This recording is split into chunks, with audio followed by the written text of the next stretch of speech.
Cool. Well, let's begin. Good evening. Good afternoon. Oh, I did it the wrong way around. Good morning, good afternoon, good evening, good night, everyone, wherever you are on planet Earth. Welcome to the Naughty Autie in Conversation. Today, I'm joined by Emily Lees. Did I do it? Mm-hmm. Hi, Emily. Hello. Hi. Emily is an autistic speech and language therapist. They do exist, apparently. I found one. So I'm very pleased about that. Based in Manchester, she is the founder of www.autisticSLT.com and training company www.divergentperspectives.co.uk. She works in a specialist setting supporting autistic children and young people. Emily campaigns for radical changes in therapy practices through training and education in order to transform the way professionals assess and support autistic people. We create, oh no, that's not the bit I read out. There we are. Thanks, Emily. So, as usual, I'm going to start off with a question. How and when did you discover that you were autistic? I discovered, brain thoughts. So I actually found out officially I was diagnosed a year ago. So at age 33, but I started to explore it about a year, 2 years prior to that, through my therapist actually, and because I'd been given all these other mental health diagnoses in the past, we now know that there's actually a lot of like undiagnosed, like misdiagnosed, autistics, and so yeah, that's kind of when I found out. Awesome. So when did you decide to become a speech and language therapist, and what inspired you to become one? What was the first question? See? That's all right. Yeah, brain thoughts. I get it. When did you decide to become a speech and language therapist, and what inspired you to become one?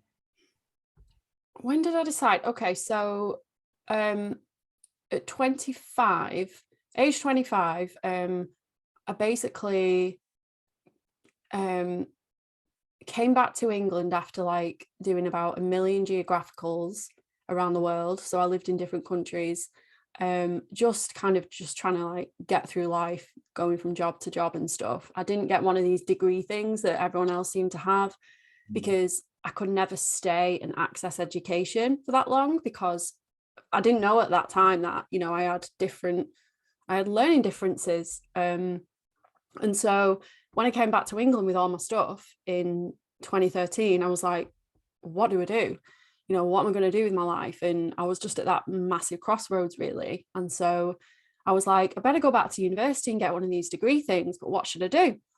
And I knew I wanted to help people, but I didn't really know like what to do. I was an English teacher abroad. And so I kind of started to look into counselling. And then as it happened, about a few months into it, I kind of thought, I am not in the best mental headspace to actually do this. So I'm going to look at a different helping profession. And so I was looking at occupational therapy and speech and language therapy. And because I failed my science GCSEs at school, I got a double E, not just one E, double E. I thought, well, I'm rubbish at science, so I can't do that. So I chose speech and language, not knowing that a large portion of it was like anatomy and physiology of like the head up.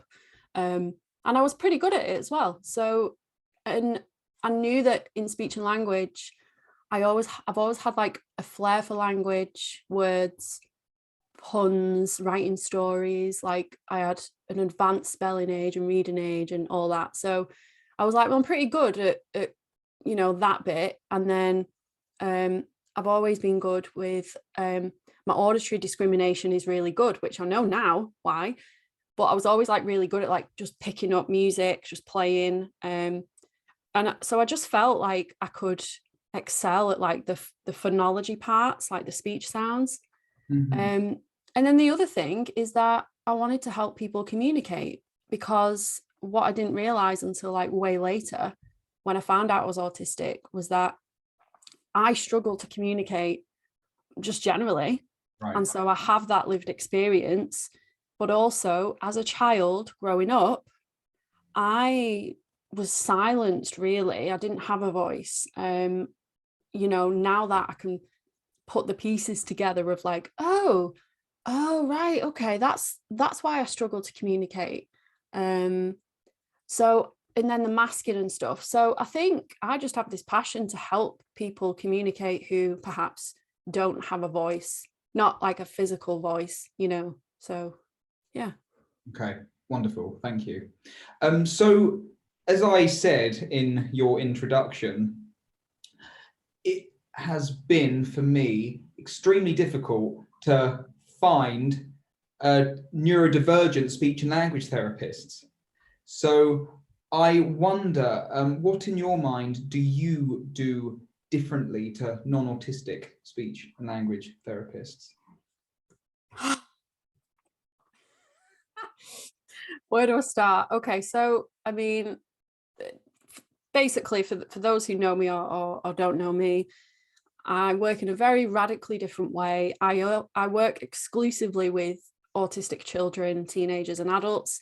So I don't work with any neurotypical people. And so that is my world. So in some ways, I might be a bit kind of tunnel visioned.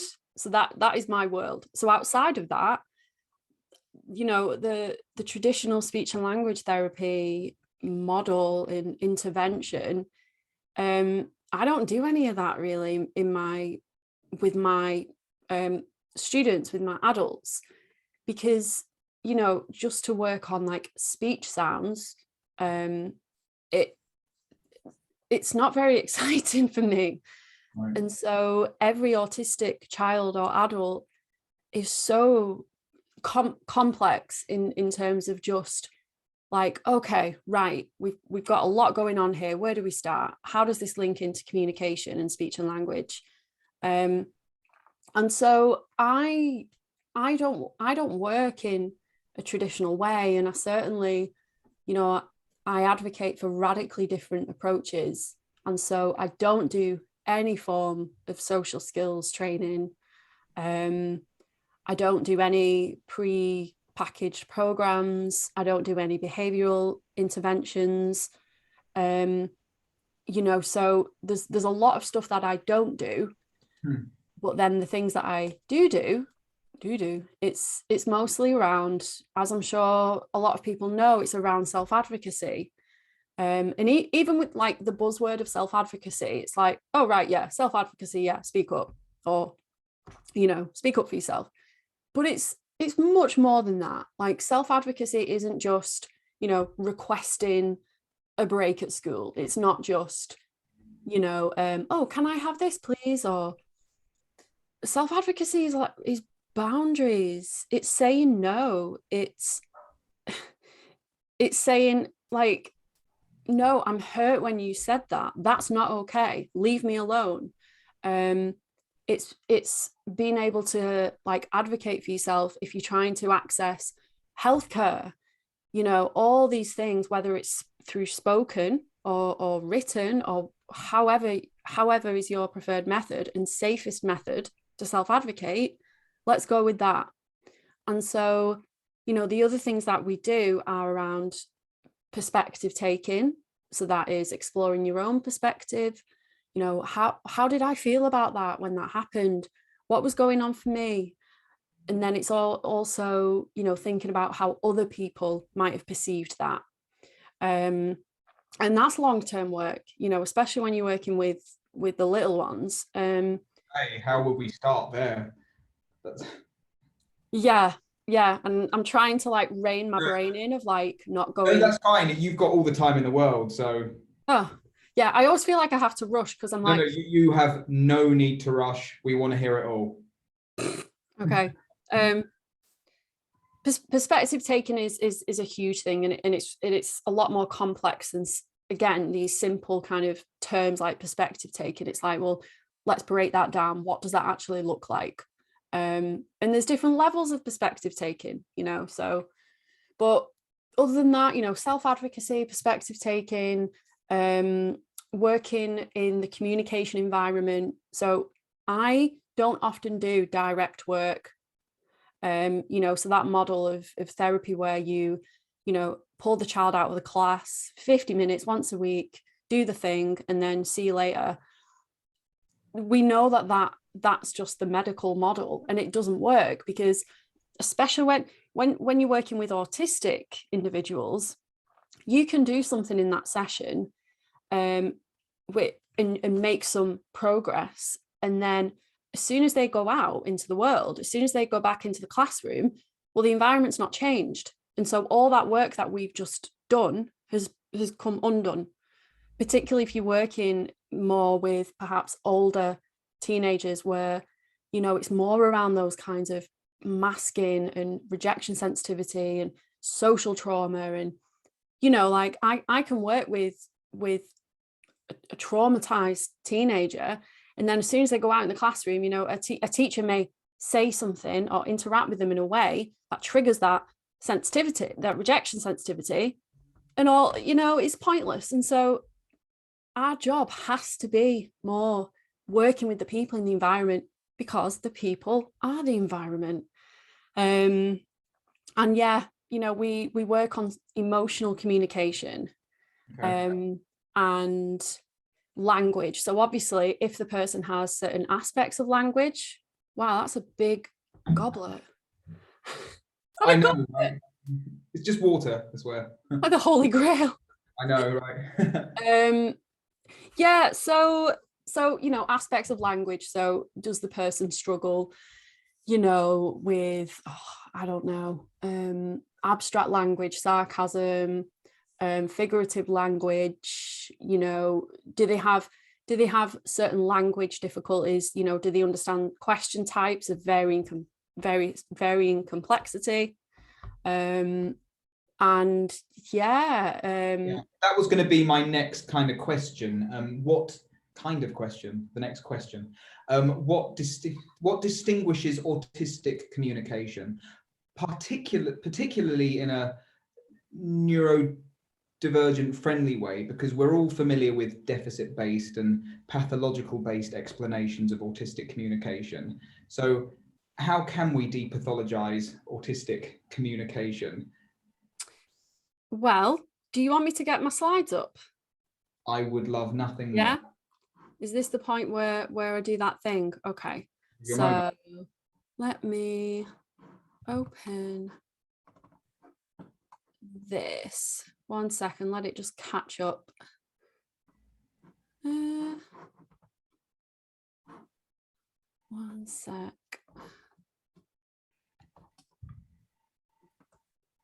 Where are those two slides? Okay, can you see that? Is that all good? I can. I'm just making sure our faces aren't obscuring anything, but I don't think they are. Sure, let's do this. Tell me when. Yeah, I'm ready. Yeah. Okay, so I'm going to show you, these are just two slides from my colleague and I, Elaine McGreevy. Our training company, Divergent Perspectives. These two slides are from our Honouring Autistic Communication training. And so we kind of, because we talk every day, we're constantly talking and unpicking stuff all the time. And we're like, if we were to sort of, you know, break apart what it looks like, can we separate it? You know, so we sort of conceptualized it, and it's only, you know, it's only a concept. Don't attack me, you know. We separated it as like interaction styles and communication characteristics. And so this is what we kind of saw as themes and common experiences of autistic communication, especially from my lived experience, right? So where would you like to start? I want to cover all of this. So where's a good place to start? Maybe we can just start with place less value on chit chat and small talk and work our way around the reading people. Okay, well, let me mirror that back to you. From your lived experience, you tell me what that means to you. Oh, wow, this is interesting. Sorry, I think I've just gone into therapist mode. No, that's all right. You can therapy the hell out of me. It's all right. Right. So it means spend less time discussing matters which are not of personal interest. Let's get more into the nitty gritty. The small talk involving, oh, how am I? How are the kids? How's this? How's that? How's the weather? You know, we don't need to place much value on that at all, because these topics aren't inherently interesting, and because of which they're more draining, and therefore we can bypass that. So, sorry, if personally I'd think, oh, why ask me that? So if someone says, how are you? It takes from me about 10 to 15 of my spoons immediately, because one, I don't think you mean it. Two, if you do mean it, I don't understand it. How am I right now? How have I been? You know, which emotion do I pick? Which emotion do you want to know about? You know, let's just talk about something like something that we are both equally interested in. Absolutely. Did I pass? You like, I've got a whole training, we've got a whole training on this and sort of scripts for this, but basically everything you said is, you could do this training yourself, like just kind of talking through it. So we place less value on it for many reasons, as you've just said. So one, where do I start? The language processing side of how am I? Where do I start in my brain? Yeah. How do I answer that? What are they asking me? But then you've got all the other kind of autistic things going on of, it's a really dull, we don't want to spend time, you know. No. And then the other thing is, which is certainly my experience, is the question makes me quite anxious. Because it's an expected script wrote interaction thing. And so as soon as I see someone approaching me, maybe, you know, in staff room or on the street, my heart starts racing, because I think they're going to ask me how I am. They're going to ask me how I am. Yeah, I can relate to that. Right. And I have come to loathe the word good, because I think it's been butchered.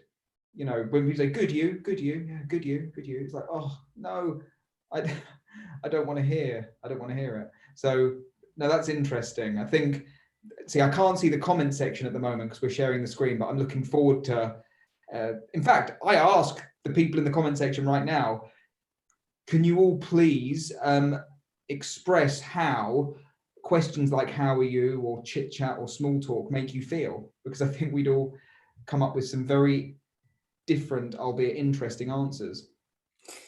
The other thing, because let's face it, there's no one, like, oh, okay, this is a bit of a meta parallel process. Yeah. When someone asks me how I am, oh my God, I've just lost the thing.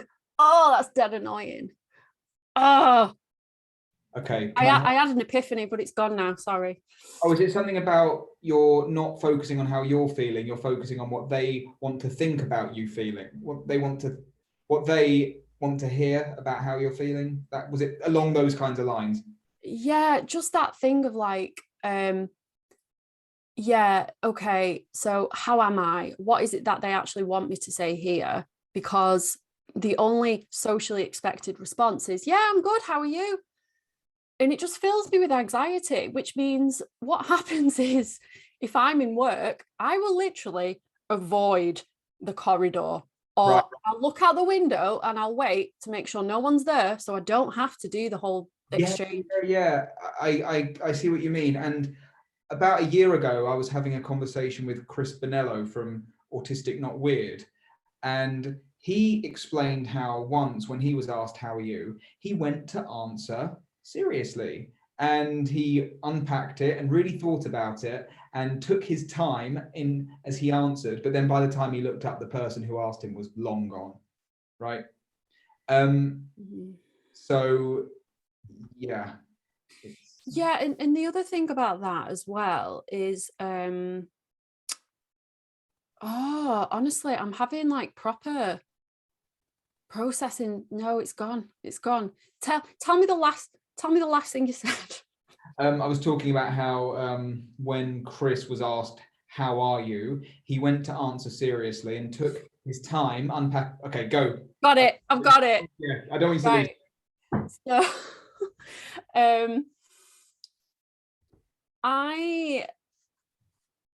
I just hate the question. I hate the question. And for me, because the last 9 years, I've done a lot of deep work on myself. What I've started to do now is to get more honest, because there's a lot of that social rote exchange, which is a lot rooted in politeness, appeasement, people pleasing,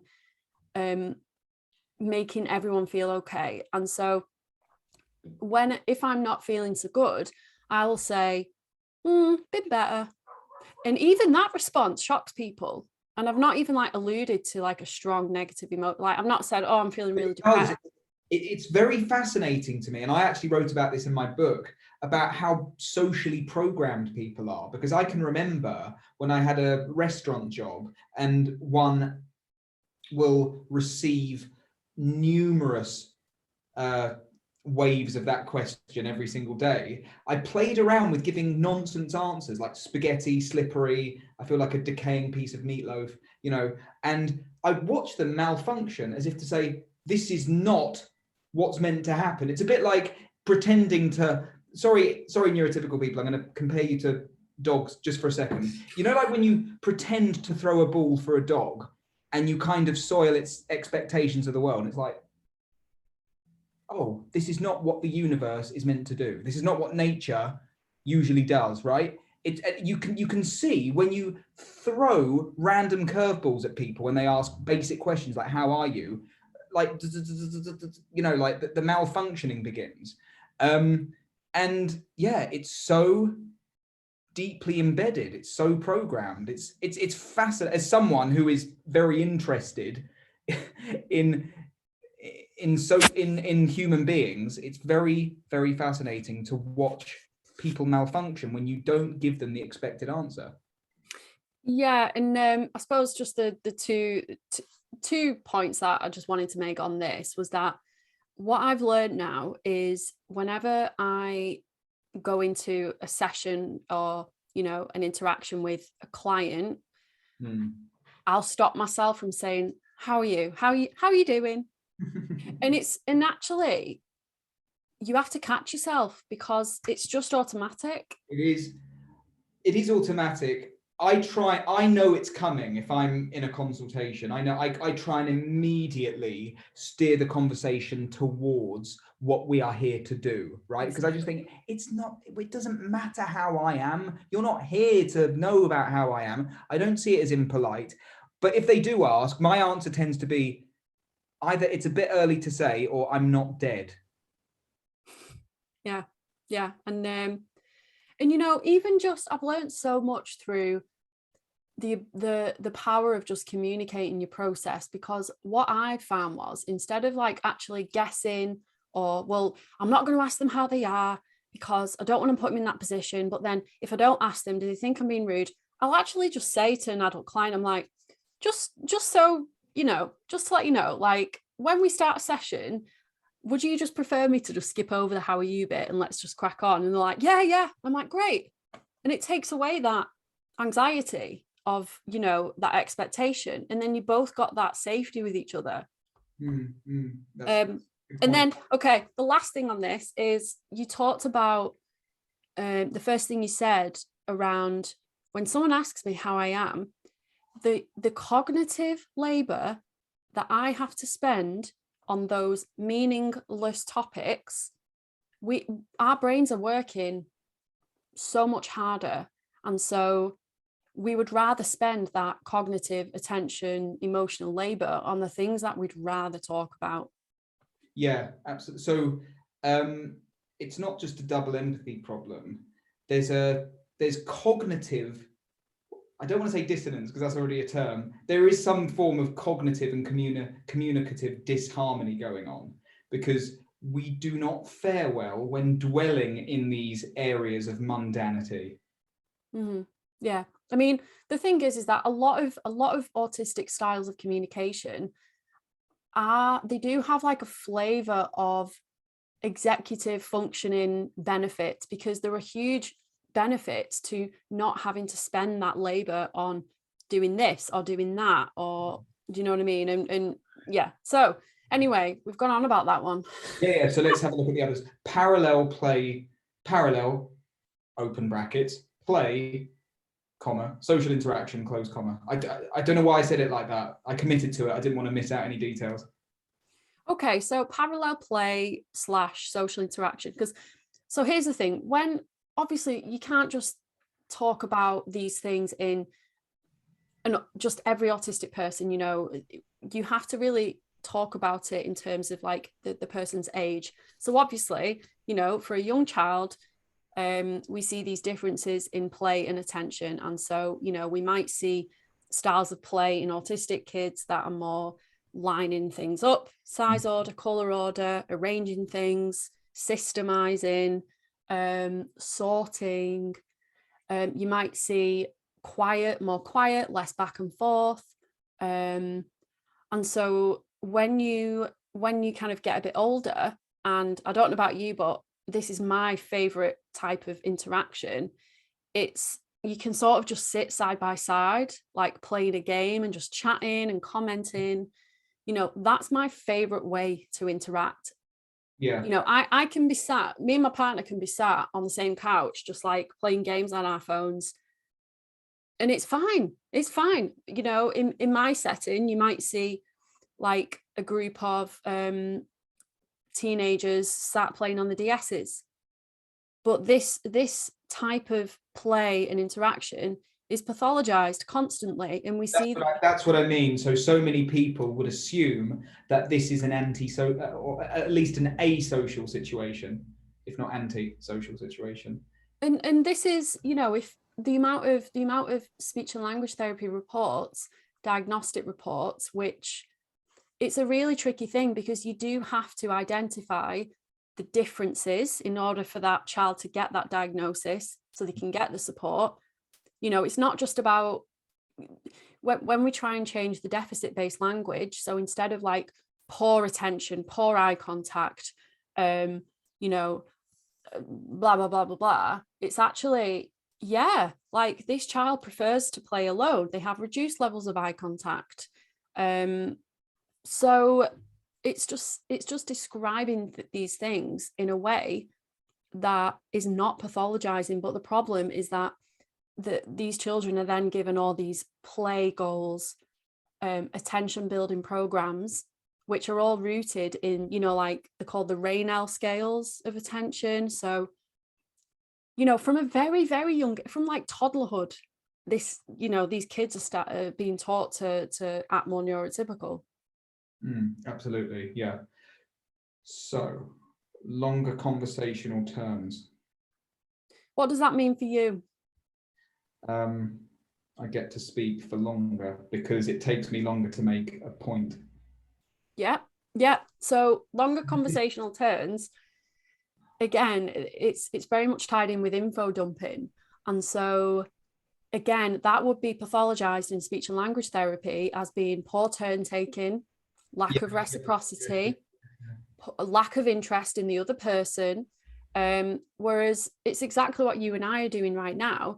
We're going on these deep dives, and we respect the fact that, yeah, we don't need to butt in. So yeah, longer conversational turns so we can complete the thought. Because the thing is, if you try and interrupt a thought, I can get really anxious. It's like I need to discharge that energy and tell you this thing. The one thing I am thinking about for this is for some of us ADHD types who are prone to impulsively interjecting when the point hits our head. So I think I'm all for longer conversational turns, but then I think, right, if I wait patiently until the person finishes, I will lose my point by that time, you know? So I'm wondering how we can bring about conversational harmony with different types of communicators.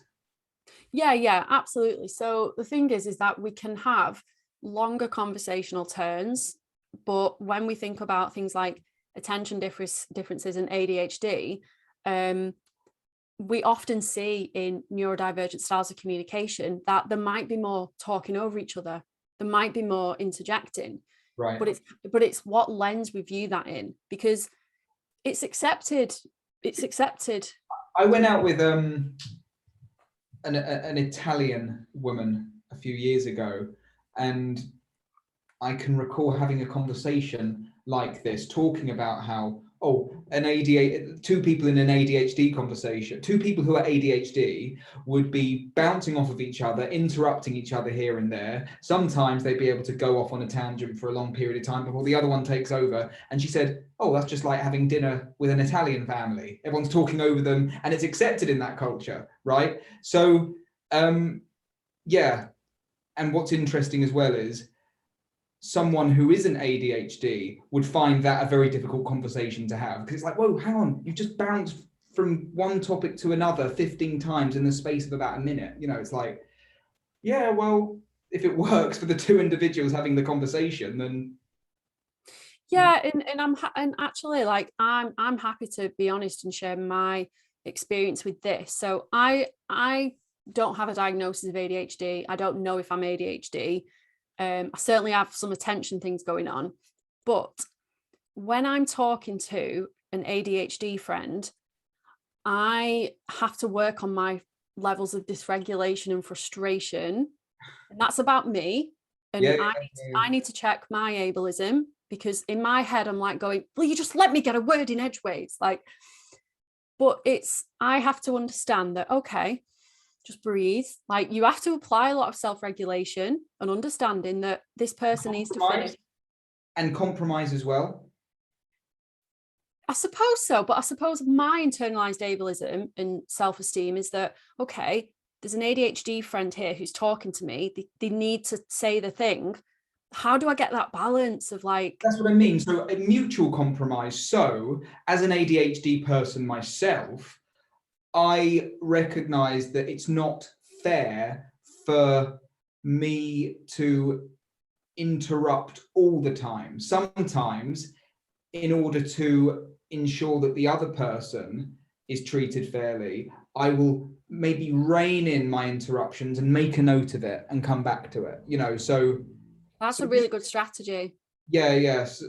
But then sometimes it doesn't matter. Like in these kinds of conversations, it's very interesting, right? So I will always have a point to make when you finish speaking, but that's not always the case, obviously. Yeah, it's tricky. And I mean, I was talking to someone today who has ADHD, and I wanted to offer some support, but obviously, you know, how can I do that in a way that is compassionate, but they won't let me help them and give them the support because they won't stop talking. It's like, oh, how do I do it in a nice way?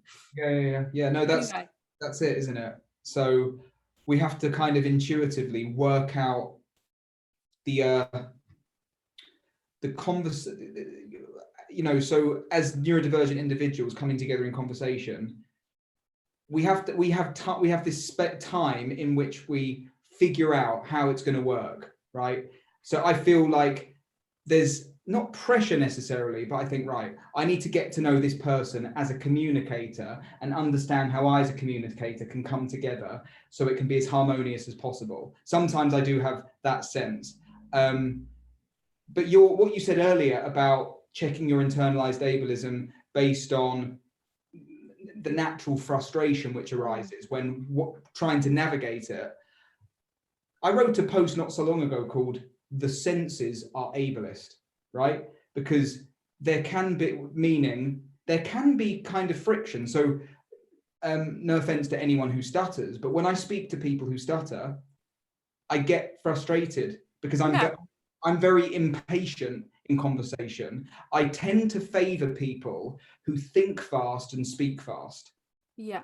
Because when people stop and pause, or if a person stuttering starts stammering, I whether it's ableist or not, I experience frustration because my brain is like, I need the information right now. And if you don't give it to me, I need to stop the conversation, you know?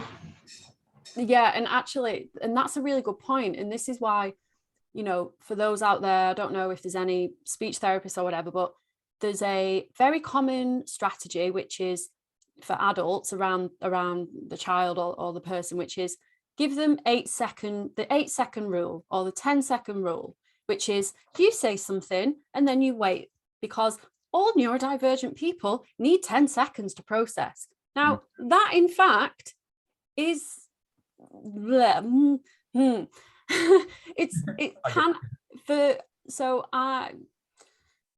I worked with someone who they said people talk too slow. So I said to them, oh, am I talking too slow? And they were like, yeah, you can just talk quicker. It's fine. Right. Yeah. There we go. Oh man. Okay, cool. No social hierarchy. What's your interpretation of that? Well, I'm PDA. I can't. Okay, right. I can't understand hierarchy in general, but no, I'm willing to have a go. Social hierarchy. So does this mean there's usually, I'm thinking about in terms of interaction, is there usually one more dominant speaker than the other in the conversation? Is that what it means? I could be completely off. In this context, no. However, that absolutely will also play into it. Okay, so yeah, yes and no. On a broader scale, no social hierarchy basically means that we don't see titles. So the way we speak to a teacher might be the same. Right. Okay. Yeah. But so you see this again. You see this a lot in how a lot of professionals might describe autistic students' interaction, which is, well, there's a term for it. They've come up with a term for everything, but basically how they don't adjust their communication style depending on who they're talking to, right? Oh, right. Okay. Because I mean, that's written literally in the DSM. The individual has a almost sense of blindness for context, as in they won't adjust their demeanor or their communication when entering new environments. There's just a consistency in the way they speak and conduct themselves. Yeah, okay. And I think actually, to be honest with you, I think sometimes this isn't always necessarily true, because I think if you look at someone who masks, for me, as soon as I see an authority figure, I then get all this anxiety and I will make myself smaller and more masked. So, you know, it's complicated, but yeah, basically we don't generally see like titles and, oh, thank you, miss, thank you, oh, excuse me, okay. Yes, okay. On an embarrassing note, I talk about this stuff in my presentations all the time. I didn't realize there was an actual word for it, so that's cool, thanks. Proximity differences. Yeah, so proximity differences are literally when you're in an interaction, how close we stand to each other or how far away we stand. So again, thinking about the pathology and the how people describe autistic children in particular. Oh, they're standing too close, they're invading the person's space. Oh, you need a social story about it is not okay to stand too close to someone, right? So here's the thing. A lot of this part of it can be driven by sensory in terms of, you know, proprioception, knowing where your body is in space and time. So some people might need to lean on something. Some people might need to lean in. My example of this is if I'm in a very noisy room and I'm talking to someone, I will have to literally lean in and stare at you to filter, to listen, right? And then the times where I will seek distance are perhaps when I'm dysregulated, getting angry, and I'm in a meltdown. And if anyone comes into certain space, I'll just react. So, but again, you know, this is very much pathologized and described as like inappropriate. What I'm thinking about immediately is I was the child who invariably didn't recognize another individual's personal space and their boundaries. But so if it was if it was explained to me as a social rule, it wouldn't have made any sense to me. Instead, I had to find out through direct experience. Oh, right, okay, I recognize my presence is a little too present for you, right? So I learned through direct experience and empathy to stand back a bit, as opposed to learning arbitrarily from some list of social rules. See, a lot of the themes that, because I'm very much a theme pattern person, the types of things that you've shared so far are very much around you've developed that perspective taking. So you are able to consider, well, I wonder how that person might feel. Like, would they feel a bit threatened if I was really, really close to them? And so, but if we think about very young children and teenagers, a lot of the teenagers that I have worked with aren't there yet. You know, they're just still trying to survive in a setting that is not set up for them. And so naturally, why would they care if they're standing too close? Because they're just trying to survive. Yeah, anyway, so, and then the last one is we've got two more. There's direct, presumably being straightforward and blunt. Yeah, and again, this kind of links back to the place less value on chit chat and small talk, because if we can save that cognitive labor, that physical, sensory, emotional labor, just saying what we mean, then that has a lot of benefits for us. Executive function. And a lot of disadvantages for the non-autistic people who find the bluntness a little too much. Which I don't mind.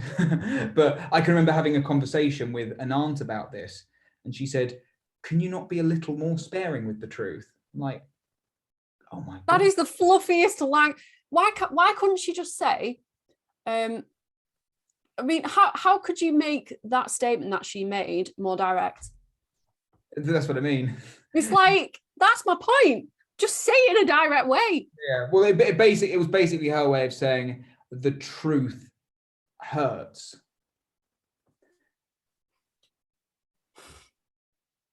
No, but this is what I mean is there is, to me, an evident difference in value system in the NT world and neurodivergent world. I know it's a lot more complicated than me generalizing it like that, but let's say many of us have this sense of, but what do you mean I can't say it exactly how it is? Because that is how it is, isn't it? They're like, yeah, but you just don't, because the group is more important than the truth. The cohesion of the group is more important than the truth. Whereas perhaps to some of us, I don't care about the group. Fuck the group. I'm just going to come out with the truth. Right, And again, like, it's never just one thing. And so there's lots of reasons why we're direct, so yes, it's absolutely about that cognitive labor. It's also the fact that we are very honest, authentic people, and so we don't pussyfoot around things. We would rather be explicit and transparent and clear, and for me that's like clear communication, because any form of like, I pick up on people's like deception, and you see what we know is autistic people don't tend to do well on false belief tasks, like deception tasks. And so for me that links into the way I communicate, because the more direct I am with the person and the more direct they are with me, the more emotional safety there is in that relationship. Yeah, sounds good to me. Finally, less need for talking during shared activity. Yeah, I mean, again, it goes back to the kind of parallel styles of play. And again, this isn't like a generalization. It's just what we see, and what we know is that we don't necessarily have to be you know, doing that, sit around in a social group and practice social skills. You know, we actually connect more through shared activity. Right. Okay. So it links to what you were saying about with you and your partner. Yeah. Yeah. So, okay, cool. So let's just do a quick one on this then, because I know we want to get on to talking about the drama triangle, don't we? Yeah, so, but no, it's cool. This is all interesting. We've got plenty of time. Language processing differences. Okay. So I have significant language processing difficulties. Okay. Which basically means my see, you can see it now. So my when I listen to spoken information, it takes me a longer time to process. So I, you know, and there's like a diagram in speech and language therapy, which is it kind of gives you the process of the steps, the complicated steps of hearing the thing, hearing the sound, and like, you know, going around in your brain. And so if somebody asks me a question, a complicated question, a multi-part question, I forget the first part. So, you know, you ask me like, yeah, I don't, you may not, but I really struggle with that. Because I can't keep hold of that information in my brain, and that's because of working memory. Yeah. Is it related to auditory memory as well? Yes. Yeah. So auditory memory, like, you know, that verbal recall. Yeah. I honestly, like this morning, somebody said something and I wanted to respond to it. And then a minute later, when I waited, I forgot. And that's kind of going back to what we were talking about, isn't it? Like, I need to say this thing, otherwise I'll forget. Yes, exactly. That to me is the recipe for interruption. Impulsivity plus poor working memory. So my verbal recall is shocking. And so if you asked me, oh, what did you talk about? Oh, you went to see your mum today. Like, what did you talk about? I'm like, I don't know, I can't remember. But like, how much is that influenced by interest? So very. this is what I mean, right? So I remember years ago trying to force myself to read books that I wasn't interested in, but other people were reading them, and I thought, oh right, I'll read it too. And by the end of it, if someone said, what was it about? I'd say, I literally have no idea what just happened then. I didn't read, I just stared at the pages, you know, nothing went in. But if it's related to a special interest, I could tell you everything about it, right? So yeah, you have a mundane conversation with your mum, no recall. Sorry, I'm sure your mum is wonderful and not mundane, but you know, I get it. But then you and I talk in our pre-meeting about stuff. Are you more likely to remember that conversation?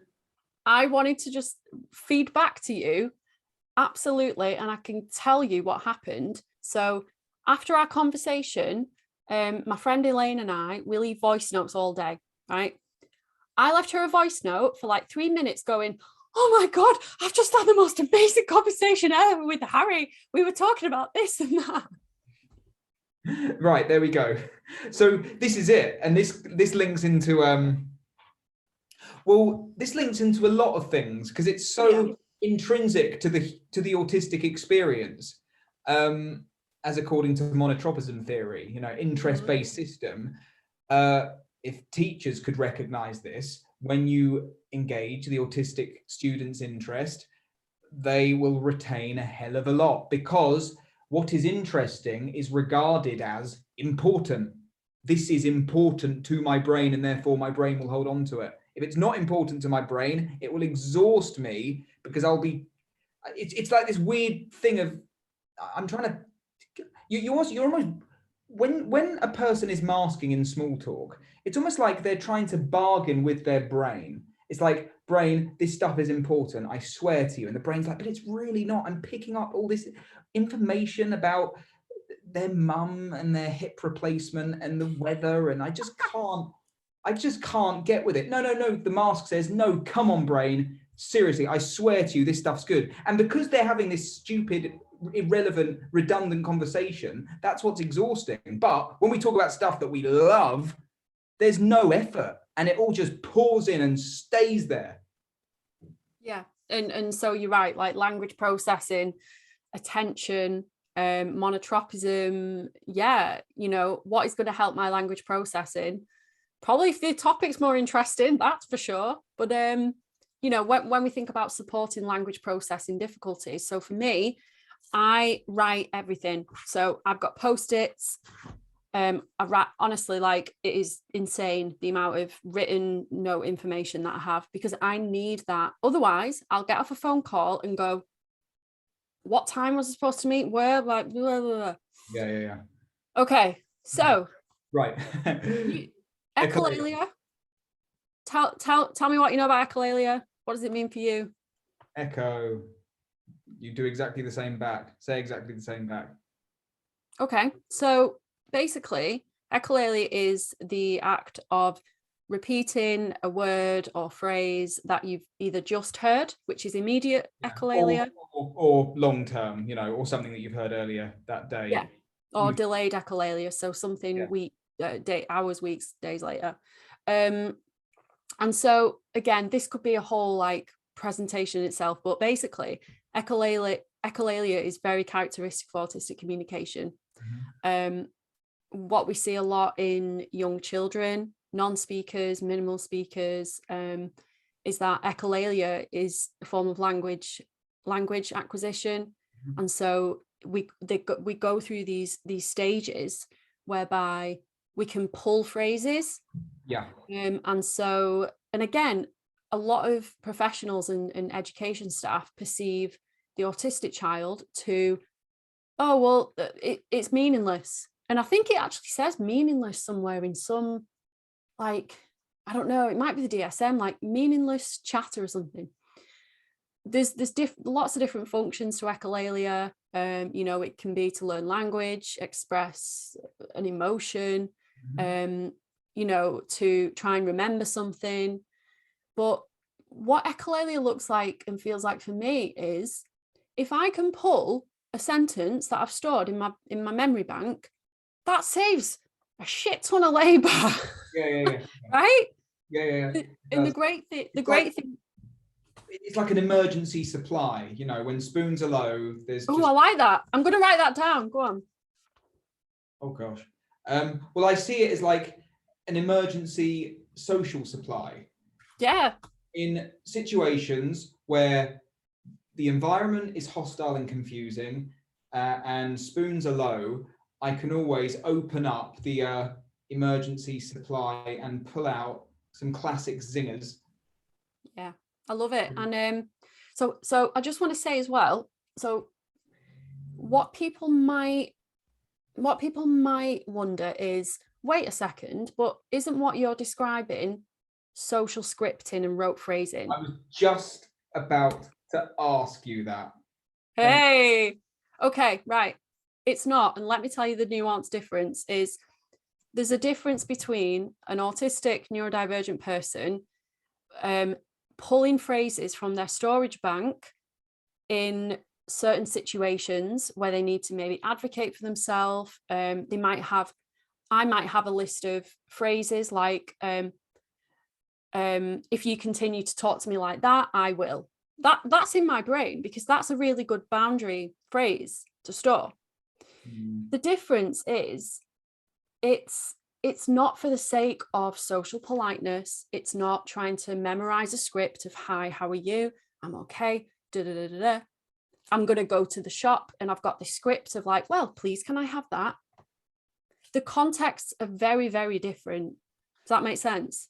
I'm just laughing because of some of the things I do to fend off. Because I saw someone in the comment section talking about longer conversational terms, said, it's okay when I do it. It's not okay when other people do it. Sometimes if I'm talking to someone who speaks a lot, I've got a few copy and pasted random bits of text with no relevance whatsoever to what they're saying that I sometimes throw at them. It sounds a bit cruel now I'm saying it out loud. I'll just say these random things, say it at them, and then that will keep them busy for about 5 minutes while they try and unpick everything I said. Or in conversation, I do that as well. I have always been in the habit of saying random, irrelevant things to people as a way of stopping them in their tracks so they can stop talking and just think about what I've said and think, and they can't, and it's like, and then I have a breather, right? I have a breather because I think, okay, they've stopped speaking, they're thinking. It's a bit like it's with my cat, you know, I'll throw something on the other side of the room and he plays with it for a while. I'm like, oh, good, I can go back to what I was doing, you know. No, I'm just making that point. No, I'm processing and I'm thinking, because No, I yeah. know in that pre-meeting, the chat we had was like, my process is, what's the general like the general consensus in, you know, the autistic community about this thing, and then what's my experience of that, and we kind of like pull that together. You know, it sounds to me like perhaps for you, when you do that, it's in context in which you maybe are trying to set a boundary in a very indirect way. Yeah, it is. But that's the funny thing. People often say I'm a really direct person, but actually when I'm doing that, it's really vague and random, but sometimes subtly so. There's someone I argue with about PDA, and sometimes I send him Buzz Lightyear quotes back when I can't be bothered to argue, and he like goes along with them, you know, and I'm like, oh wow, that worked. And it kind of amuses me. Anyway. No. And here's the thing, like I have set phrases and just kind of go to like boom sentences that I can throw out when I'm in a certain situation where I'm dysregulated, I'm feeling quite triggered, but I have a list of words and phrases here to advocate for myself, you know. So something that I've been taught is, when you're in that conflict, which we'll get onto, one of the ways that you can help slow that interaction down is just pausing and then mirroring the thing that they've said back to them in a question. Okay, so if they say something ridiculous, it's like, okay, so are you saying X? And that's just a really nice way to slow it down and get the person just to kind of like, it just holds a mirror up to them and it gets them to try and think about what they're saying. And then, you know, they have to actually answer, yeah, do you think it's reasonable? Well, is it? Oh god, I don't know why this is amusing me, but it is. Okay, so differences in facial expressions and gesture. This one is giving me anxiety, because sometimes I am bored when people are speaking, but sometimes I'm not, but I look bored, right? Yeah. And I notice when I'm in consultation with families, if the child is doing somersaults on the sofa and picking things up and looking around the room, there is more of a chance that they are listening more than the there is a chance that they are listening more than the child who is straining to make it look like they're listening in a typical way, right? So there could be a child who sits there in class, nods their head and looks up at the teacher, but what they're not actually listening to what's being said. They're focusing on making it look like they're listening. And now if they were to not mask and be themselves and regulate, it might involve playing with blue tack, doodling, spinning on their chair, walking around, right? But obviously all of that stuff is too disruptive for a class full of 30 children. So I do that sometimes. People have said during my lives, God, is he even listening to his guest? He's picking things up. People say, Harry, how do you not need the toilet? You literally get through a whole bloody gallon of water whilst you're talking to your guests. I'm picking things up, bending over, moving around, but I'm listening, right? When you're in an interaction with someone, like you described that interaction with the family and the kid in the background, when you feel as though people are faking, okay, wait, when you perceive that they are just trying to do that active listening thing rather than, you know, be doing what the kids are, what happens within you? What makes you anxious? Does it make you anxious? Oh, when I said I'm anxious, it doesn't make me anxious necessarily, but when I get anxious is when people are, I think, oh God, people think I'm not listening. I can't, for me, it's always a sense of I can't be bothered to have the conversation with people. It's like I am listening. Sometimes I have to point it out. Or another one is I look scared. People always say I look scared. Like that's another common one. And so I remember at one point just practicing a not scared face. It just turns out I've got big eyes, and I'm always like, wow, man, I'm not scared. it's just the way my eyes look. So it's when people have commented on me, that's when I get anxious, rather than if I think about it. Sometimes I like some kind of reassurance that other people are listening, like on the phone especially, which is slightly different. I think you and I spoke about this. I like it when people go, mm-hmm, mm-hmm, mm-hmm. If there's silence, I often have to prompt them for the mm-hmm. Where's my mm-hmm? Give me my mm-hmm, please. I don't know if I answered your question or not. There can be frustration in certain situations. Like, are they listening? But once I know they're listening and that's how they listen, it's fine. So okay, the first thing is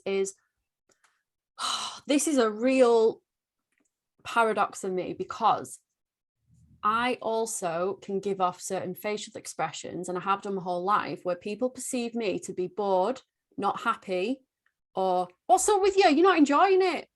And I'm like, I'm okay, I'm all right.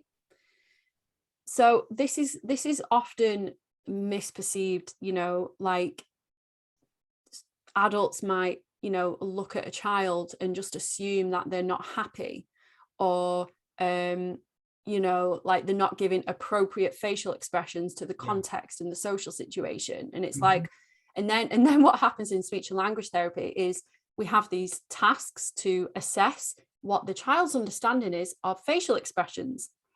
And the problem is that, like, you could have little pieces of paper saying happy, sad, worried, and then you have like pictures of photographs of people and you have to match them. It's just a really problematic task, right? Yeah, definitely. Because we all express things differently. And then the other thing that I wanted to say, which I don't know if I can, it's just a thought that I had, was I'm like you. I would rather people be, fidgeting, doing whatever they need to do, rather than looking at me going, But why is it that I feel like I have to give loads of verbal and facial feedback? I feel the need to monitor all my facial expressions all the time. Even to you right now, I keep glancing at my camera to make sure that you feel heard and seen. Right. Okay. That's interesting. It is interesting. We've spoken a bit about info dumping, so should we skip over that one? Yeah, do it. Literal. I think we've kind of spoken about. Have we spoken about this? Maybe not, actually. Yeah, it ties in with direct, because we say what we mean and we mean what we say.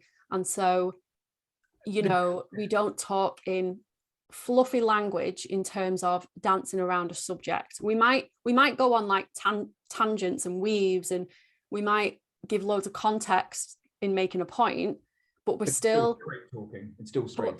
The intent, it's the intention, because neurotypical styles of communication, the intention is, I want to say this thing, but I don't want the person to be offended. And so what they'll do is they'll say it in a very ambiguous, vague way, which then opens up multiple meanings to what they might mean, particularly in emails. Like, oh my God, the amount of emails I get from neurotypical people, and I have to ask 5 follow-up questions going, can I clarify? Did you mean this? Did you mean that? And that's interesting. That could be at the heart of why emails are so frustrating. If people just get to the point, it could reduce the frustration by 75%. Obviously, impact of anxiety and social trauma. I think we're going to masking, and empathy is expressed differently compared to NTs. Double empathy problem I'm thinking of here. But also the thing, okay, so just quickly, the thing about empathy is expressed differently goes back to that whole theory of mind stuff, right? So people assume that autistic people lack a theory of mind, they don't have empathy. And so you've got that kind of concept there. but also we do express empathy differently. We do it authentically. And so a neurotypical person might do that whole platitude thing of like, oh, I'm so sorry. Oh, that's horrible. And oh, just, oh, I'm sure, like, blah, blah, blah, blah.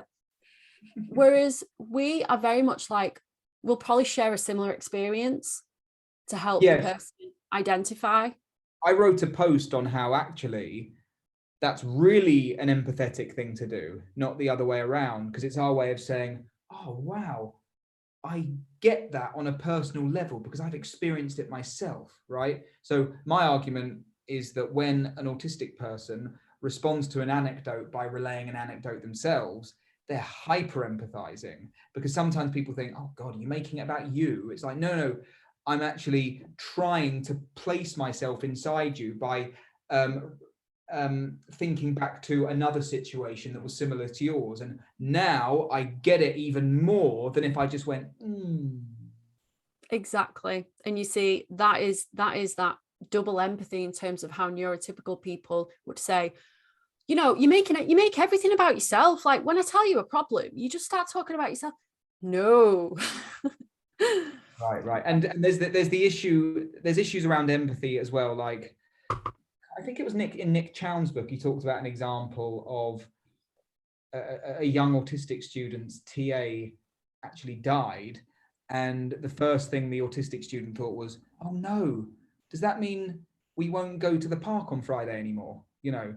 And some people might think, whoa, okay, right. Well, a person's just died. Why are you thinking of that? And like, because that was the immediate threat to their security, unfortunately. It doesn't mean that they're happy that the person died. It might just take them a while to process their subjective disruption to their security, right? And then, oh no, death, that's bad. My friend lost one of his childhood friends to suicide last year, and he confided in me that he felt guilty for not feeling sad enough. Childhood friend, he hadn't seen him in a long time. And I was like, but right now, you're not there. You're not in that space. So it's become abstract to you. And I said, the fact that you feel guilty that you don't feel sad enough indicates that you're a good person, right? Or a caring, empathetic person. Because I said, from your autistic perspective, you haven't seen him in years. That's not your life anymore. You are more preoccupied with what's right in front of you, right? Yeah, I actually, it's funny because sometimes I'll think, am I an unfeeling sociopath? Because I'm not really upset about that. Something that I think I've always struggled with is that object permanence, right? Which is like right. Out of sight, out of mind. Yeah, and it's such a paradox because I'm so sensitive, and if my friend leaves me a voice note and they're really upset, I'll get so upset. But sometimes my reaction to something can be quite neutral because it's outside.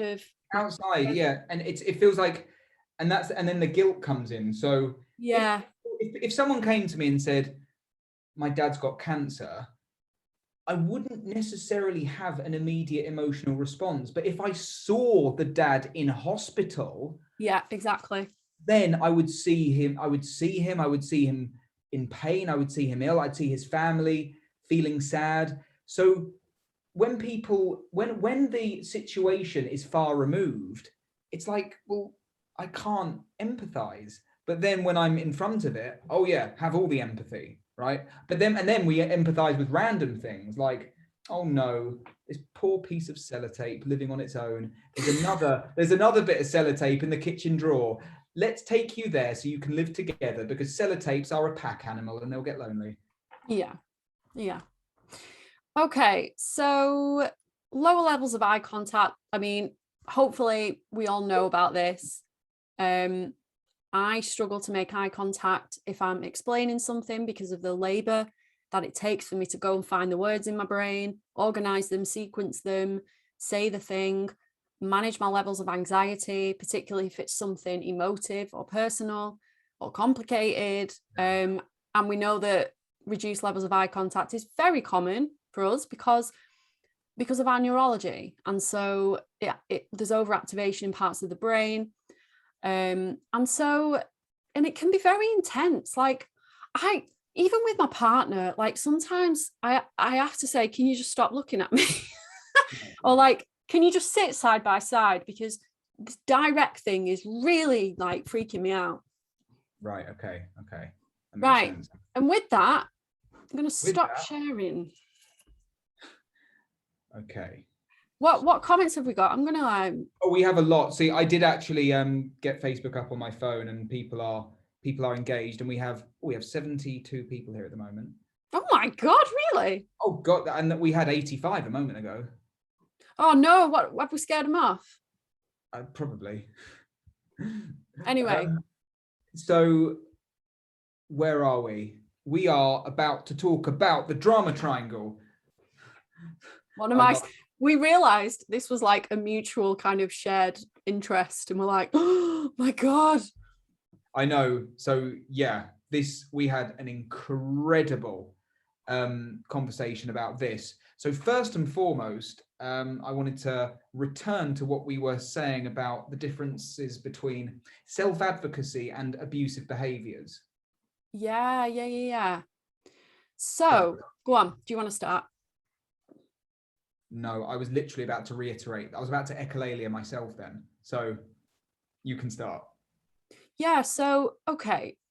The whole self-advocacy versus abuse. Now, again, like what I'm about to say, I don't know if it's right. This is my kind of thoughts on it. But sometimes the only resources we have is in an emergency situation, or where we feel under threat or bullied or whatever.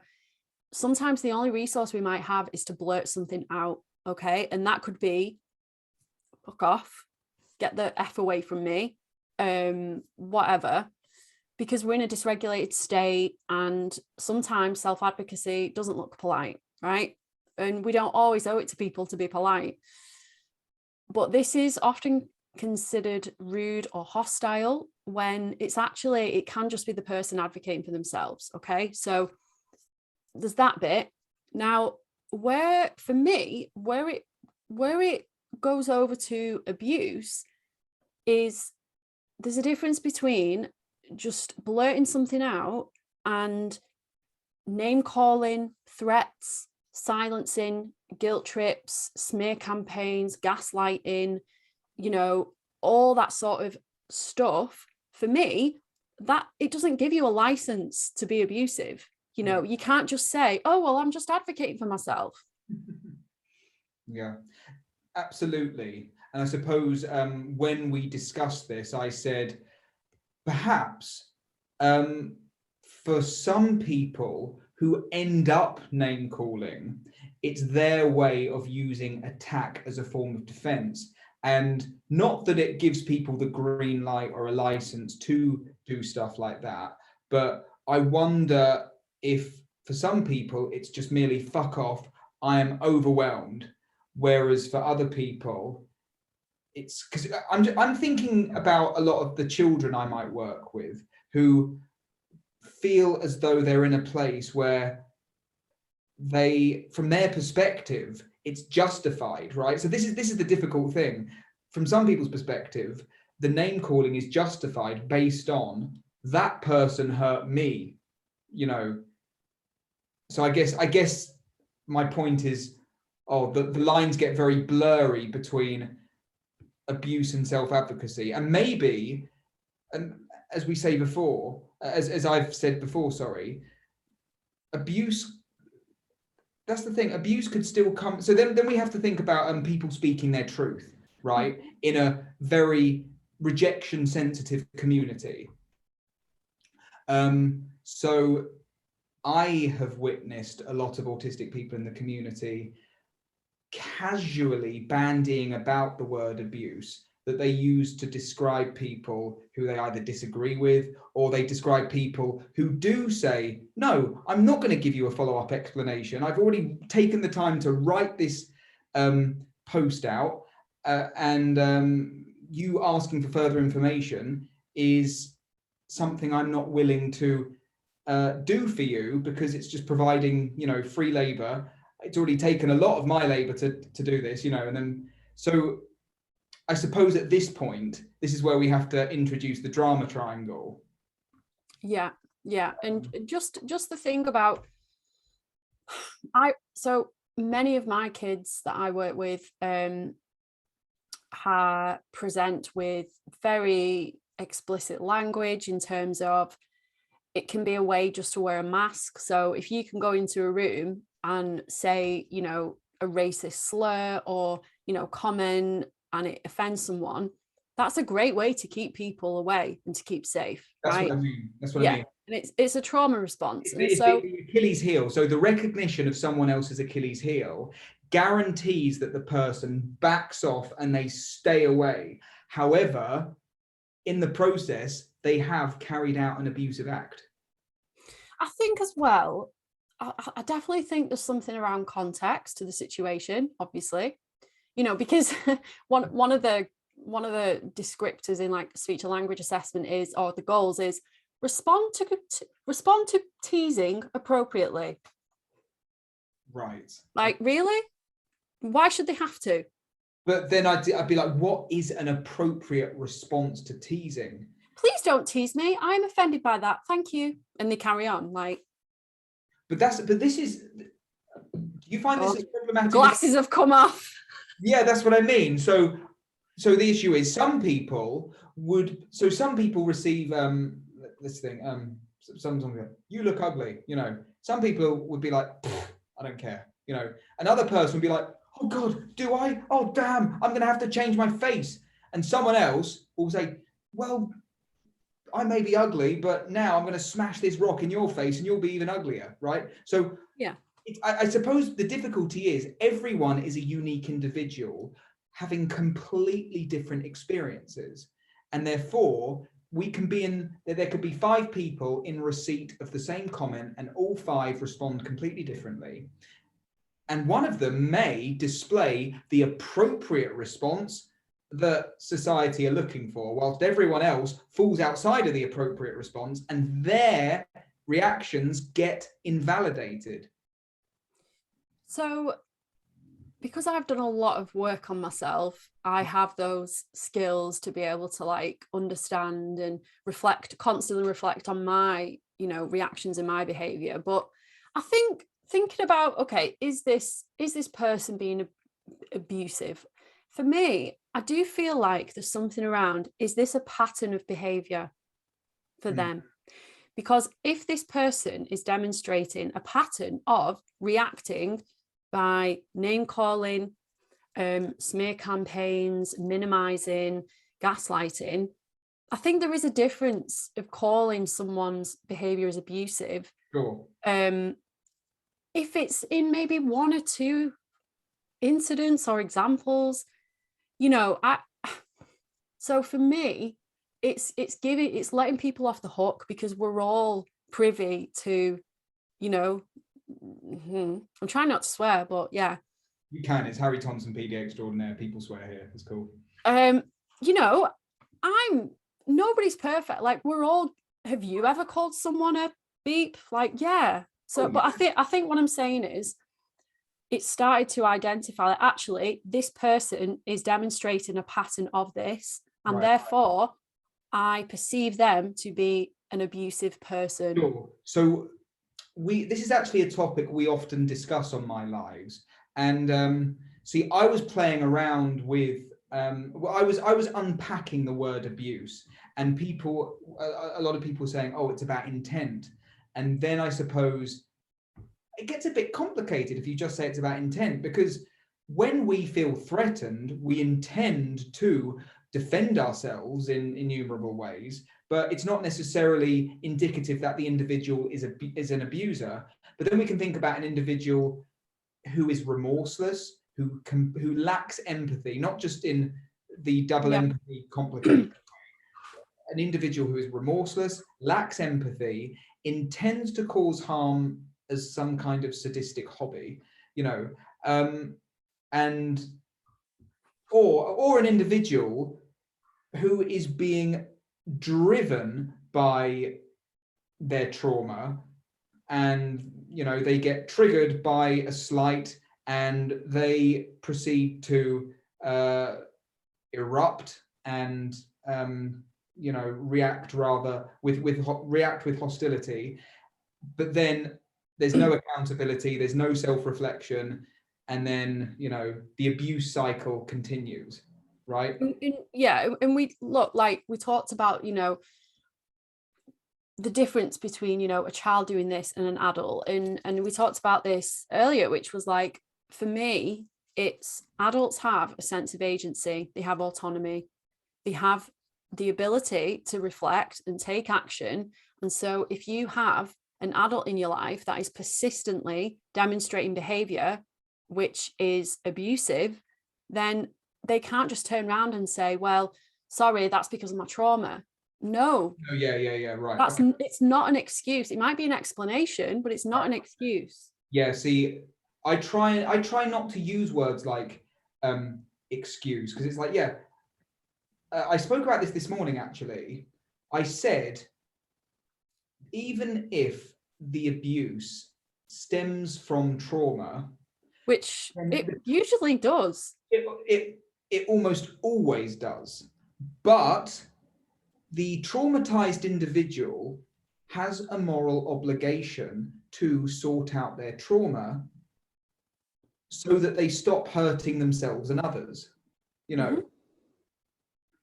So that's what I mean. At that point, if the individual is not, but I'm also aware of the fact that certain individuals are so traumatized that they are incapable of recognizing that they're the problem. That's when it gets difficult. But yes, you can still, but that's not a reason for the rescuers to shower that individual with love and stick by them. No, because at that point you're jeopardizing your own boundaries. And it just becomes this kind of codependent situation whereby no one's really moving on. You just get trapped in this whole, I'm here for you, okay, thanks, now I can exploit you, but I'm here for you, I can exploit you, I'm here for you, I can exploit you. It's like, no one's benefiting from that. That individual cannot overcome their trauma. They can't see that they're traumatized. They think it's your fault. I sweat during these conversations because it gets so deep into all of these different variables, doesn't it? And also, I can't speak for everyone, but if you've clearly done a lot of work on yourself to even have this understanding, you've and I don't want to assume, but you've likely had experiences in your past that you're tapping into in order for you to understand this, and you've had to reflect on your own behavior. And so you've likely been part of the drama triangle yourself.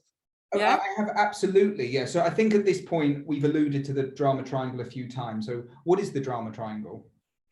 The drama triangle.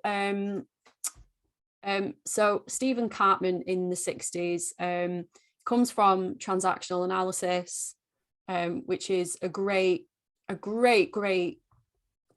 type of therapy, which really explores human relationships, social interaction. And so the drama triangle is basically a model of conflict. And so it's the triangle. So you have the perpetrator, the rescuer, and then the victim. Okay. So basically what happens is it's just a model to explain how in a conflict, we all move around. So it's not so much that, oh, well, I always take, that position in it. We move around. And I certainly have. And so, so each role is a response to conflict, basically. So that's what it is.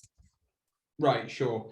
And we also touched on the person who assumes the role of victim in the drama triangle. And those of you who follow me know that I talk quite relentlessly about this, because no one is denying that the perpetrator causes harm. But I often like to flip it around and describe the person trapped in a victimhood mindset.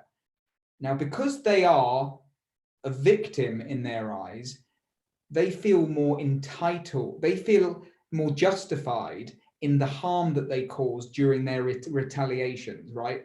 And there's also the issue of the person trapped in victimhood is prone to perceiving an abuser who may not actually be an abuser, right? So it kind of complements and validates their position on the drama triangle. I'll get into, so this is an issue that I've had. You know, it's no secret really. So maybe I'm on my page being blunt, getting a bit annoyed with people in the comment section who are like asking for free advice, and then I become the supervillain of their fantasy, right? So I went through a lot.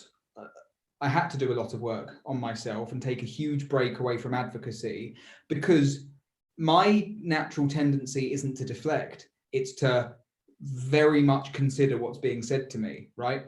So I was in a real quandary as to, you know, whether I was this person that they were describing.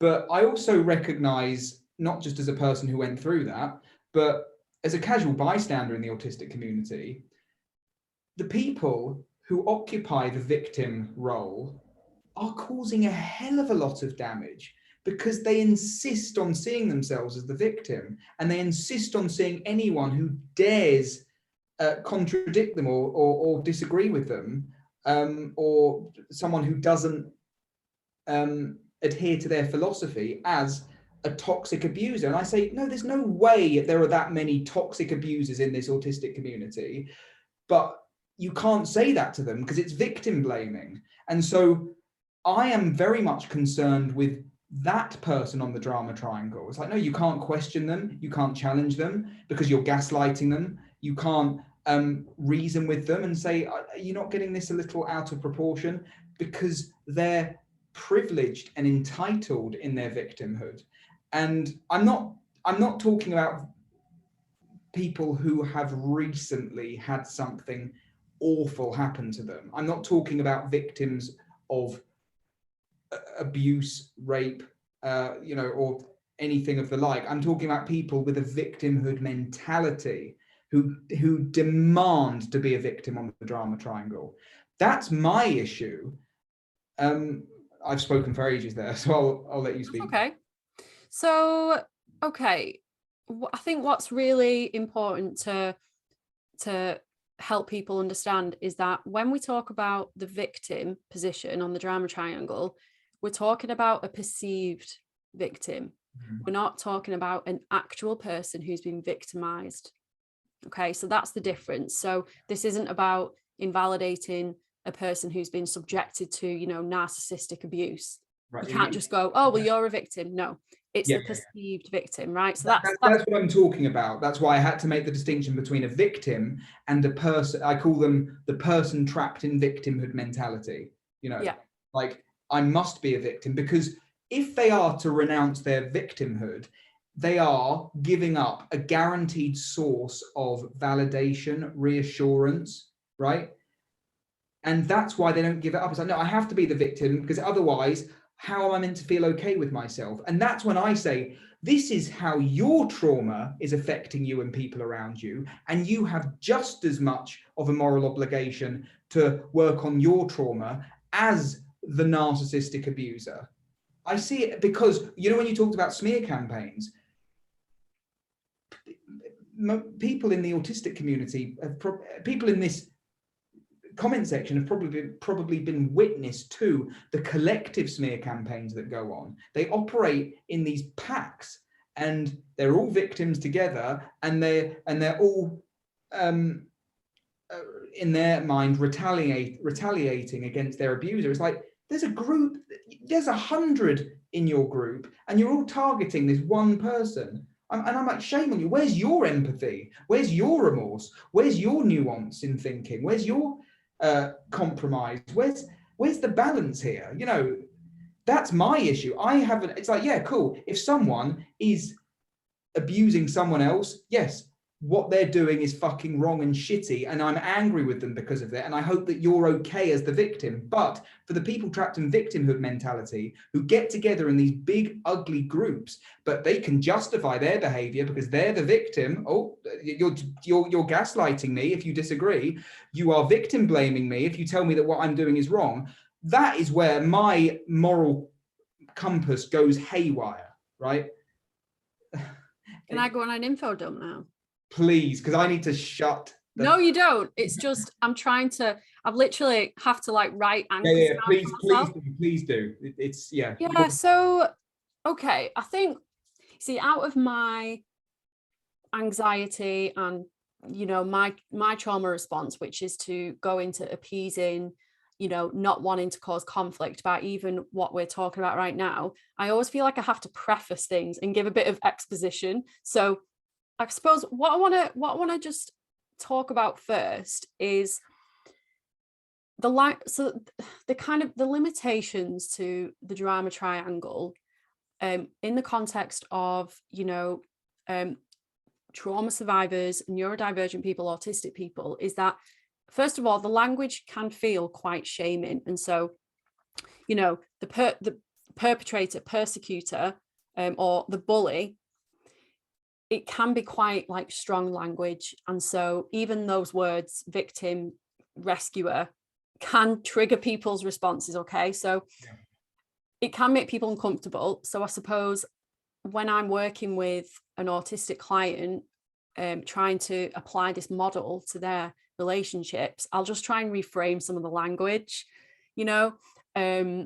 So I think just stripping the concepts back, it's just understanding that those are the words and the roles that are simply just to describe the types of actions and behaviors, what we might see, you know. So the persecutor or the bully is the person who tends to be the most dominant in that conflict, bossy, dominating, minimizing, gaslighting, taking control, the need to be right.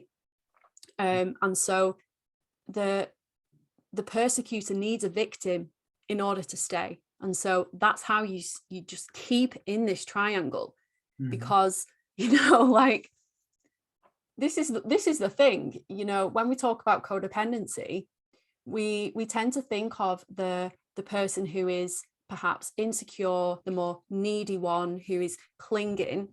Actually, the narcissist is also codependent because they need someone. And that's why it's codependent, you know.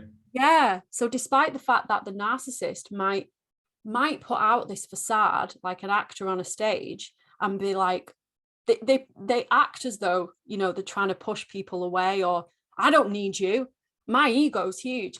They do need you. They need you to stay. I'm clapping so hard because I just love, I get to have this conversation. It's great.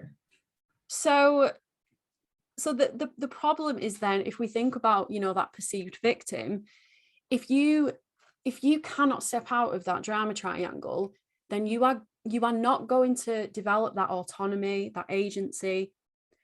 You're going to stay stuck. And so in your relationships, in your life, you are always going to feel helpless, hopeless. You know, what, I feel like there's no way out. People always do this to me. And so it's not about like, that's not a judgment. It's basically like, look, that you have to take responsibility here. Do you want to stay helpless? Because you have the power to step outside. You don't have to listen to this person minimizing and blaming. But the problem is that in the autistic community, you're dealing with a lot of traumatized people. Yeah, So my next little info dump is like, it's fine. It's okay. Is like, when it comes to autism, we do have to consider how that model could invalidate a highly traumatized person who's been victim of social rejection their whole lives. And so it is considering that intersectionality of like the autistic person's difficulties and how that plays in to the drama triangle too. So I take a bit of a more nuanced approach and compassionate approach. So it's not about shaming the person and saying, you're the persecutor, stop being a victim, stop blaming them. because then I'm actually being a persecutor by saying that to them, you know. So the best advice that I've ever been given is, how can I bring this thing to the person's attention in a way that is not shaming or persecuting? And that, for me, is the thing about boundaries. No matter what situation I'm in, no matter how triggered I am, no matter how angry and pissed off I am at this person,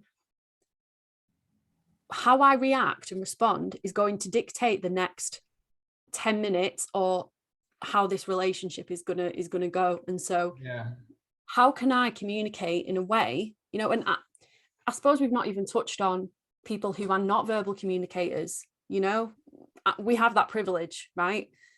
But and for those of us who find it extremely difficult to curtail those verbal impulses, it can be a curse in that situation.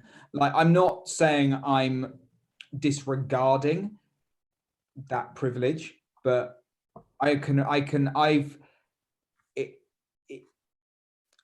envy people who are better able to curtail those anger-fueled impulses. That's been something that I have had to exercise a hell of a lot of restraint over my whole life. I've got to the point that I've not verbally lashed out at people in years now, right? And it took me so long to get it. You know, it really wasn't easy. I've got there now through perspective, through self-understanding, through recognizing what I just can't manage and who I can't manage, right? I can remember writing a post last year about, you can still take responsibility even if you are the person who lashes out. Obviously, after it happens, do you feel bad? Can you express that you feel bad? Can you apologize without saying, but you did this, but you did that, you know? But can you also, in a separate conversation, have the conversation with people about your triggers? And if they aren't open to learning about your triggers, maybe you need to rethink your social group, right?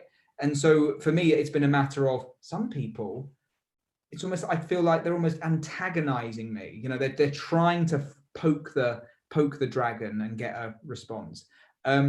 So we can still take responsibility before and after, even if you are a person who is prone to lashing out, right? I know there's a lot of PDA mums here whose PDA kids physically find it very difficult to control themselves. I was like that, but verbally, and it took a long time.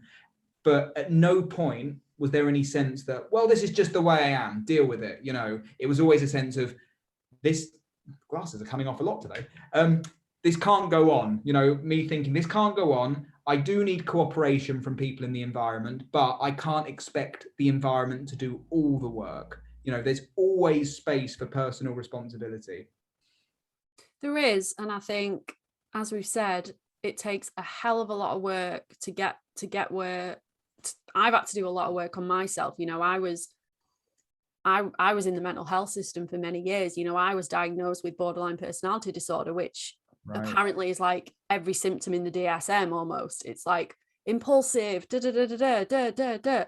So it takes not just kind of that therapeutic work, but it takes a lot of the self-regulation, co-regulation. Like, if you're in a dysregulated state, you're not going to be capable. Your body and brain aren't going to be in a space where you can go, okay, how does that make you feel? Because I feel like this right now. No, you're just not, you know. So it's long-term work. And so basically, in my experience, I had years and years of a pattern of behavior where I was reacting all the time. I was having arguments every single day because I just couldn't get through life without like all this drama. I was constantly in the drama. I was not willing to look at myself, yet I was in an incredible amount of pain. And so I was this actor on a stage. I'd go out into the world and put on this mask, put on all these different masks. And deep down, I just want people to love me. Just love me, love me, love me. Look at all this stuff that I can do. Look at all these awards that I've won. But I could not have a stable, healthy friendship or relationship with anyone. And so for me, when the pain got bad enough, I realized I'm going to have to start looking at myself, because I don't like the way that I am. I make people feel small. I make people feel minimized and invalidated. Now, I have to understand that obviously I didn't just wake up like that. I've had a long history of like bullying, social rejection, and all that. But it got to a stage where I had to stop and go, I'm drinking my own poison here. Like, it's just not helping me. And so I had to kind of reprogram myself and find a kind of way of life, like a design for living, that helped me just get on this kind of spiritual, just trying to be a better person. And so the key thing for me is, what is my part in this? Yes, they've said this to me. They've been angry with me. They've done this, they've said that. But where did I get the ball rolling? And when you live life from a place like that, which isn't to say everything's always your fault. You don't always have a part in something, but at least that sets me on a good framework of like, okay, even on Twitter, which is just like, at the moment, I'm just getting like, I'm going down wormholes with people, speech and language therapists who are just like on this witch hunt because, they don't agree with my approaches or how I don't know, how I go about like describing what I'm doing and stuff. And there have been times over the last week where I'm like, okay, just pause. How have I placed myself in a position to be hurt here? So I'm now having to reflect on that and think, I need to save my own sanity and probably not press send straight away. Anyway. No, it's fine. Thank you very much for that. That was really, really helpful. And it's made me think about how, see, I always have an issue with the phrase, no excuse for abuse. And I would rather rephrase it as, there is no excuse for anyone not to heal their trauma, even if it is coming from that, if it is coming from that place. Because as you described, you found yourself in a pattern of something, even though you had a long history of hardship and whatever, you got to a place where you thought, what can I do my end? For me, it was the same. For me, it was a sense of, I have suffered, I have struggled. And sometimes I almost felt like there must have been this sense of entitlement coming from me. Like, no, I'm the one who's struggling. I'm the one who's having a hard time, right? And it was true. I was having a hard time, but giving other people a hard time didn't make me have any less of a hard time, right? And so so I thought, the only thing I can do is address it and understand deep down there is a very damaged, hurt, lonely person that I have to make friends with. As cliche as that sounds, it was a process of, can I be okay with me? Can I make peace with me, so that my interactions with others aren't just full of friction. So there's always, and so this is what I mean. So when I think the reason why I'm so vehemently angry with people trapped in victimhood is because I don't see any sense of personal responsibility whatsoever. It's like, how can you just be a victim and nothing but that? It shows at such an outrageous level of complacency. It's like, look, no human being is perfect. Even if, so my instinct is, if someone's shouting at me, my instinct isn't, I'm being abused. My instinct is, I wonder why they're shouting at me, right? And sometimes people like send me messages on my social media pages just shouting and swearing and everything. There's never a sense that I'm being abused. It's always a sense of, I wonder why. And I think it's like, because of the amount of work I've done and because of the amount of responsibility I've had to take, I get angry with people who aren't taking it. I'm like, no, there is space, that there's room for self-reflection here, even if you are being direct, even if I'm being directly abused. I think, okay, then why am I here? How can I not be here? How can I get out of this? There's always a sense of what can I do? So when people don't have that sense of what can I do my end, it just angers me. Yeah, and I've just picked up on some of the comments here, and I think just to kind of clarify my thoughts and understanding around narcissist and narcissism, I, again, because I'm always trying to catch myself and just be considerate, and you know, am I about to say something that is like, am I exaggerating here? When I use the word narcissist, I do not say that like easily. Okay, I've done a lot of work around this stuff. I have had narcissist people in my life. I've been subjected to that, and so, you know, I would never just call someone a narcissist if, you know, I've had one incident or I've seen one act of, you know, unacceptable behavior. And so I'm trying to find the comment you're talking about. Yeah, just that some people have a reaction to the word narcissist because it's bandied around by people who doesn't so like destigmatize cluster B. Stigmatize them, but we have to be honest, right? If a narcissist is abusing someone, they're doing so for narcissistic reasons. And I don't believe in being intellectually dishonest, because we're trying to do exactly what we said earlier. The truth is the truth. A narcissist abuses. It's all semantics. It's all semantics, right? So I think as autistic people, we can get really hung up on words. And so I think what really helps me when I'm having a strong reaction to a word, or, you know, I'm honing in on, no, well, they said that word. I just have to go, okay, wait, it's about what's that person's meaning of that word. So this is all around communication as well. So, but going back to what you were saying, have you heard the phrase hurt people? Of course. Right. Relentlessly. So this is kind of the essence of what we're talking about, because I get a sense of superiority when I can put someone down, when I can try and win an argument, when I try and make people small, when I criticize people in my head, when I make a judgment. Why do I do it? Well, it gives me a sense of superiority because of that emotional insecurity or that pride and that ego. And so, you know, it's no wonder we get this, like, it's an addiction, isn't it? You know? So yeah. It's very complicated, and people are going to disagree with the semantic details, etc. But this is the thing.